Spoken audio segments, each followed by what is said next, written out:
Brilliant. Okay, so introduction to COP26. What is it? What has led up to it? What will happen? How should I feel about it? I'd like to just flag up the fact I'm not an expert. I've just done a lot of reading and research to bring this to you. I think it's quite important. This is not so much about action, what we're going to do about COP26. It's more about some of the background, a little bit of history, what's actually going to happen there, and a few thoughts as to how we should approach it and how we should feel about it. I'm not going to say anything in this talk about the climate emergency itself. I'm taking it for granted we all understand we're in a very serious situation with the climate that demands, in the words of the United Nations, rapid, far-reaching and unprecedented action across all aspects of society. So what is COP26? COP stands for the Conference of Parties. The parties there are the nations that have signed up to the United Nations Framework Convention on Climate Change. The COP is the decision-making body responsible for monitoring and reviewing the implementation of the United Nations Framework on Climate Change, which itself was formed at the Rio Earth Summit in 1992. So that's when the whole thing kicked off. And the countries were invited, the countries at the Earth Summit were invited to sign up as parties to it. 197 countries did, which led to the first COP, the Conference of the Parties, COP1. That took place in Berlin in 1995. Since 1995, these COPs have been the occasions when the nations of the world have come together in attempts to agree a path to reducing emissions. And COP26 is the 26th such occasion. And the objective of the UNFCCC is to stabilize greenhouse gas concentrations in the atmosphere at a level that would prevent dangerous anthropogenic interference with the climate system. So, COPs, when do they happen? They happen annually. They've happened every year since 1995, apart from last year. And they bring together 197 nations and territories called parties that have signed on to the Framework Convention. This year's COP is in Glasgow. It was originally set for last year, but had to be cancelled because of COVID, and it's the 26th such conference to take place. It's the British presidency, which means we're in the driving seat with organising it and driving it forward. Alok Sharma is the minister responsible, and we're kind of hosting it in partnership with Italy, who will host 2 pre-COP events in the autumn of this year. So what are COPs about? COPs are about the politics of climate change, which is basically how to get countries to agree on finding a way to reduce emissions that is fair and just. And that's really the most difficult and largest question of all in many ways in this whole business. COPs have produced in their lifetime 2 major agreements, the Kyoto Protocol of 1997 and the Paris Agreement of 2015. And we're going to spend a bit of time looking at both of those in a minute. So have COPs actually achieved anything so far? There are 2 ways really of looking at them. The first one is to say that they've either made painfully slow but measurable progress towards international agreement to limit carbon emissions. And the second way is to just see it as a continual depressing record of the self-interest, obstinacy and deceit of all the major countries in attempts to find this international agreement to limit carbon emissions. So those are really the 2 ways of looking at it, and we can maybe fall somewhere in between leaning to one side or the other. Probably both are true. COPs have had some achievements, but the failures to achieve are considerable. So some of the major COPs, we're going to look at 4 of them, the ones that are in slightly darker color there. We had Kyoto of 1997, Marrakesh 2001, Montreal 2005, Copenhagen 2009, Durban 2011, Paris 2015, and Madrid, the last one, 2019. Important things happened at all of those, and we're just going to look at the 4 in the darker color. So, Kyoto 1997. You've probably all heard of the Kyoto Protocol. The Kyoto Protocol was the first international agreement with legally binding limits for emissions reductions. That particular COP was held in Kyoto and Japan.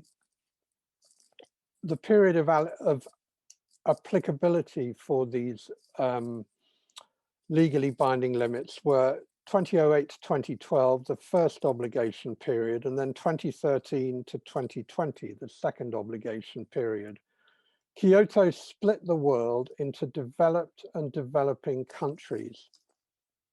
And the idea was that the rich developed countries would adopt legally binding targets, and developing countries like China, India, and the rest would not have to adopt limits. They would get a pass for the time being, since their per capita emissions were much lower and they were still growing.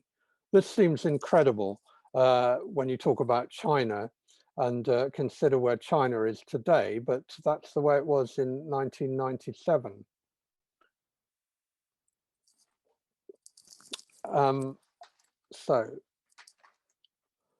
So what happened with the Kyoto Protocol? Basically, it didn't work.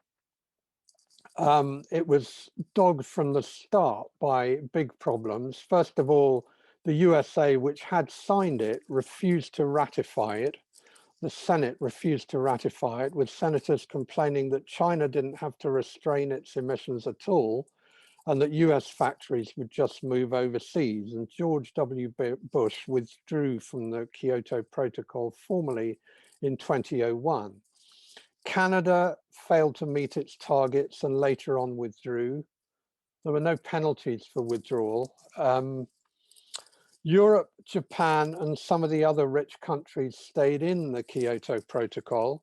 The emissions of the EU and some other nations did come down by measurable amounts, although it turned out not to make a great deal of difference, because in those years, China particularly, and India's also, emissions soared dramatically, which completely swamped the meager cuts rich countries made.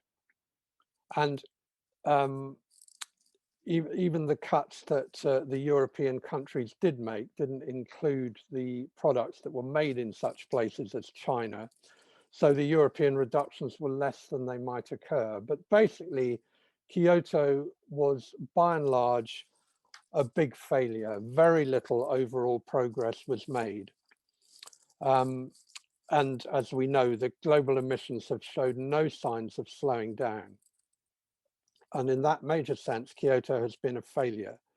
The only upside to Kyoto was it was an important first step in global emissions diplomacy. So it was the first time that countries had been able to get together and agree something around this issue, which was a big step in itself, although the actual implementation was a disaster, really.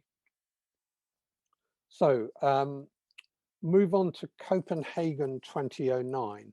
By that time, it was pretty clear that Kyoto wasn't working, and they were looking for a successor treaty. Copenhagen 2009 was in the sort of shadow of the big economic crisis that had happened in 2008. At Copenhagen, it was clear, by Copenhagen, it was clear that future climate agreement absolutely had to include action from developing countries like China and India. The overall goal for the Copenhagen COP was to establish an ambitious global climate agreement for the period from 2012, when the first commitment period under the Kyoto Protocol expired. So the UN negotiators tried to craft a successor treaty to Kyoto that would require all countries, rich and poor, to make commitments, but it didn't work. Countries like China and India were willing to propose some actions, but they didn't want to submit to legally binding goals. And what's more, they continued to insist that rich countries like the United States and Europe should bear most of the burden. And, you know, in their minds, after all, the West had got rich by burning coal. Now it was China and India's turn. So the Copenhagen talks concluded with nothing more than a vague resolution and a lot of acrimony and bitterness. And some of us might remember what a depressing moment it was when Copenhagen failed to achieve any agreement. So let's fast forward to Paris 2019 and the Paris Agreement, which is something we're well aware of now and is what we're kind of working with as a basis for the upcoming COP. Paris 2015, COP21, was the largest gathering of world leaders in history. Extensive negotiations took place through 2012 to 2015 and culminated in the adoption of the Paris Agreement on 12th of December of that year. The Paris Agreement is a legally binding international treaty on climate change, which was adopted by 196 parties, that is countries, at COP21 in Paris. And it entered into force around about a year later. Its goal is to limit global warming to well below 2 degrees, preferably to 1.5 degrees Celsius compared to pre-industrial levels. And to achieve this, countries aim to reach global peaking of greenhouse gas emissions as soon as possible to achieve a climate neutral world by mid-century. So how does Paris work? For the first time, a binding agreement brings all nations. Remember, Kyoto was just some nations. It brings all nations into a common cause to undertake ambitious efforts to combat climate change and adapt to its effects. The Paris Agreement is a landmark in the multilateral climate change process. After the Copenhagen fiasco, policymakers began groping about for an alternative approach. And one of the core insights was that the quest for a legally binding treaty was in some respects an obstacle to progress. And Paris, I think this is very important, Paris has peer pressure rather than the force of law as motivation. And really, after all, no treaty of this nature is truly binding because there's no way of enforcing it. The United States and Canada dropped out of Kyoto and no one did anything. And adding too many legal requirements can make countries reluctant to join up. If a country thinks it will be liable for too much, then it just won't agree to very much. Now with Paris, it's peer pressure rather than the force of law that is the motivating force. Under the Paris Agreement, each country is bound to produce its own nationally determined contributions. Every country is bound to submit a pledge for how it plans to address climate change. The binding part is that each country is obliged to submit something. These are known as nationally determined contributions, but there are no rules about what they submit. The content would be up to each individual government, rooted in its analysis of what it deemed politically practical and technologically feasible. Countries set their own reduction targets and must update them every 5 years. And this made universal participation much easier. Every country may as well submit something since there was little downside. And what's more, countries could feel more comfortable making ambitious plans. They don't have to stick with the absolute bare minimum for fear of failing and being sanctioned or held liable. So just to sum that up, Paris is arguably a vast improvement on Kyoto because firstly, every country is involved, and secondly, there is much more flexibility. So the last COP we're going to look at, apart from COP26, is Madrid 2019, which was the last one since 2020 was cancelled. It was held in Madrid in November 2019.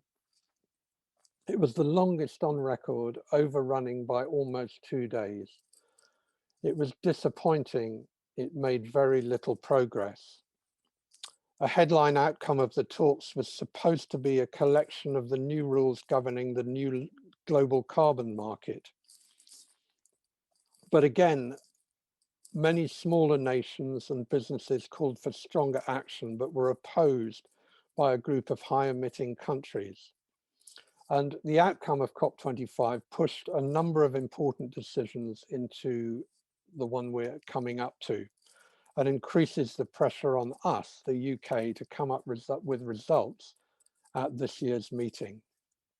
Other highlights of Madrid were that Greta Thunberg made a speech, and it was the first COP with a significant presence of protesters from indigenous peoples, youth climate strikers, and other environmental groups.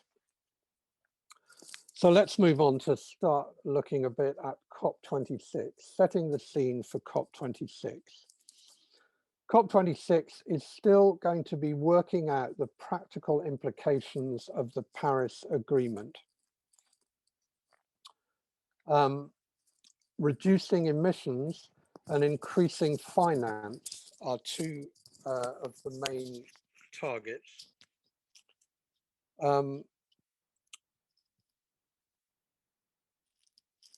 The Paris Agreement works on a 5-year cycle of increasingly ambitious climate action carried out by countries. Each country is expected to submit enhanced nationally determined contributions every 5 years. Our own nationally determined contribution, which was given in December, is Boris Johnson's commitment to 68% reduction in emissions by 2030 from 1990 levels. That's quite an ambitious one by the standards of what we've done so far. The detail is still very much lacking. And other countries will also be producing NDCs. Now, as well as coming into COP26, we do have the widespread awareness of the urgency of the hour and a rising tide of protest, making it a huge event, really, that we're coming up to. What is the actual agenda for COP26? There are several technical issues to be finalized. This includes some difficult sticking points in the Paris Agreement, and we'll look briefly at 4 things that most of the discussion is likely to center around: carbon market mechanisms, funding for loss and damage, an $100 billion finance target, and nature-based solutions. So, carbon market mechanisms, the murky world of carbon market mechanisms.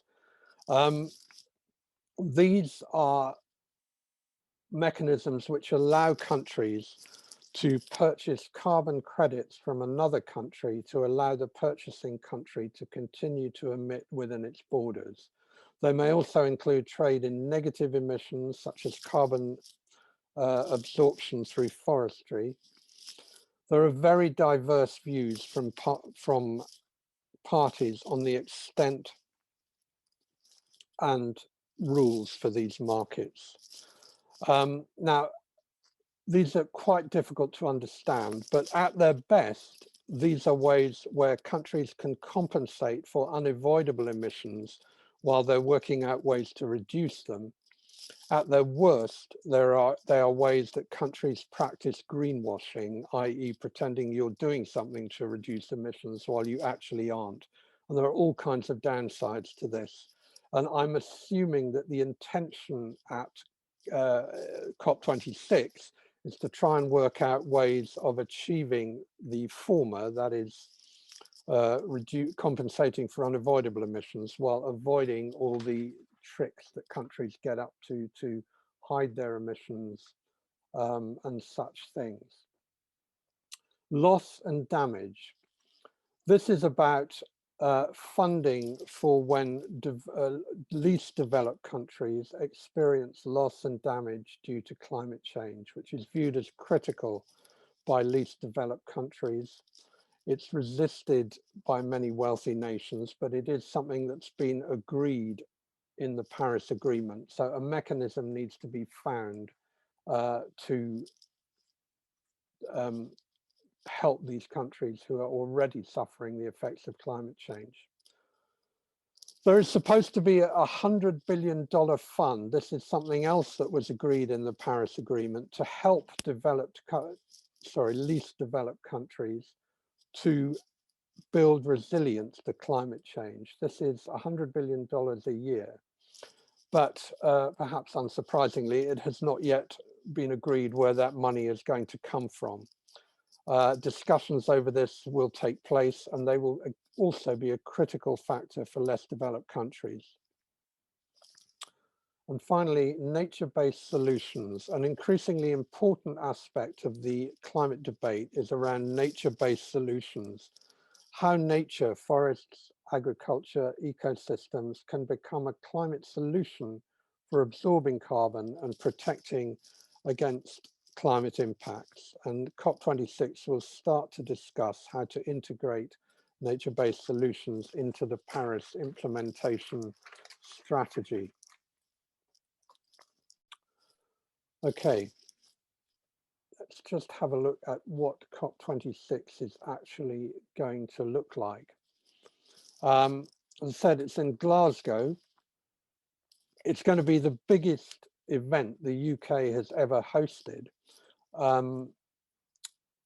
And the actual sort of layout, well, the official negotiations take place over 2 weeks. The first week is primarily technical negotiations by government officials, and the second week is dominated by the high-level ministerial and heads of state meetings. The most challenging issues of the negotiations go to the ministers to make the final negotiated decisions. Ministers, heads of state, those people. At the event, there is a blue zone, which is restricted to 30,000 delegates. Those are official delegates. So the likes of, I guess, most of us will not be in the blue zone. The green zone is a citizen meeting space where NGOs, non-governmental organizations, other organizations and national representatives, campaigners, policymakers, charities, people like that, engage with each other and the general public on aspects of environmental awareness, social equality, and general reflections on proceedings at the COP. And as well as that, there will be large numbers of events going on around the city. So that's as much as I can discover on what the event itself will actually look like. So just a thought, what happens if COVID-19 refuses to go away? Say we had a third wave or some such thing that meant that COVID was still a factor. Really hope that won't happen. Could COP26 be held online? Developing countries would be extremely reluctant for this to happen because of poor internet access and the reduced ability to function in blocks to contest wealthier nations. Many of the negotiations take place informally in rooms around about the place, and it would be, I mean, it would be extremely difficult anyway, obviously, but particularly for developing countries, it would be very hard. If COVID was still a factor, it would be much more likely the event would take place but in a significantly scaled down way. But we certainly hope that COVID will be sidelined by then. Okay, let's move on finally to start looking about how should we approach COP26? What should we think and feel about it? With climate change top of the agenda, attention is turning to what COP26 can actually achieve. The fear is that, like COP25, it promises much but delivers on very little. In Madrid at last year's summit, the frank but sad fact is that countries failed to make the progress needed in order to reach the goals of the Paris Climate Agreement, which were thrown into disarray by Donald Trump pulling the United States out of it. So, first of all, can we have hope?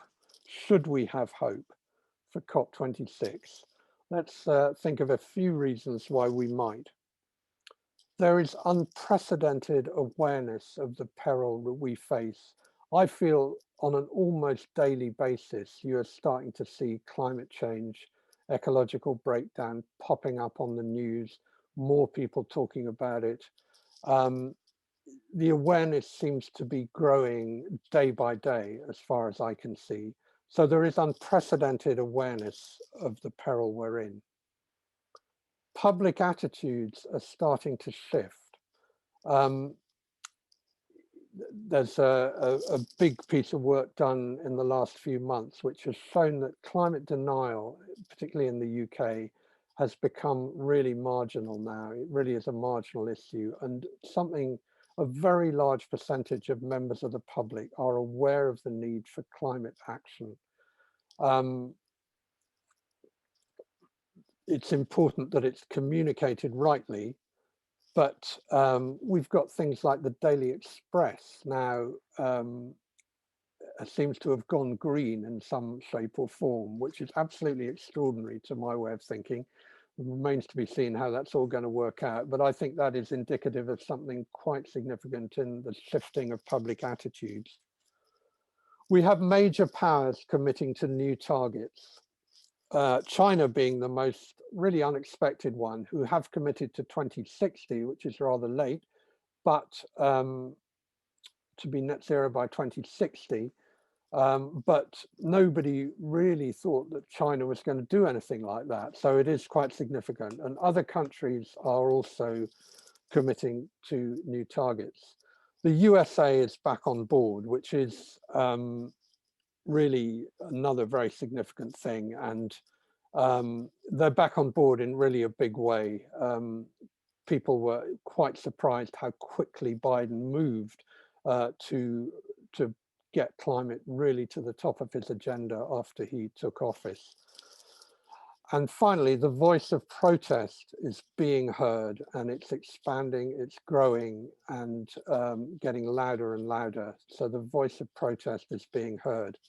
So those are all reasons why we might possibly have some hope for COP26. Should we, on the other hand, be skeptical or even cynical about COP26? Some possible reasons for that.